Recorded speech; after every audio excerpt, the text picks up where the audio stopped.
Wow, Yen buatkan dinding rahsia dalam rumah tu. Tempat ni perfect. Seto takkan jumpa aku. Oh my god, ini akan jadi sangat susah kalau aku tak ada kemera dalam rumah ni. Okey, Seto. Aku dah jumpa tempat sembunyi. Marilah cari aku.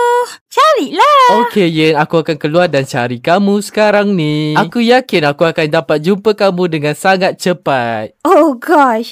Tempat aku menyorot ni baguslah, Seto. Kamu takkan jumpa. Okey, tadi dia ada masuk ke dalam salah satu rumah ini. Rumah yang ini. Okey, mari kita tengok.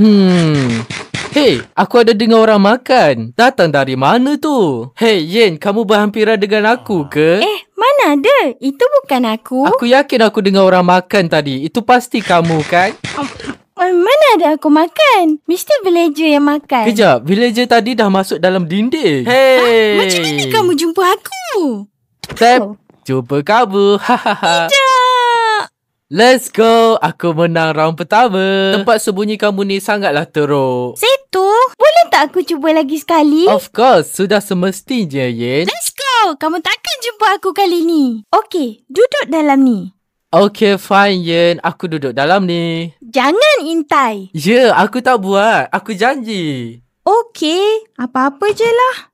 Alright, mari kita tengok apa jadi dekat kamera 1. Let's see.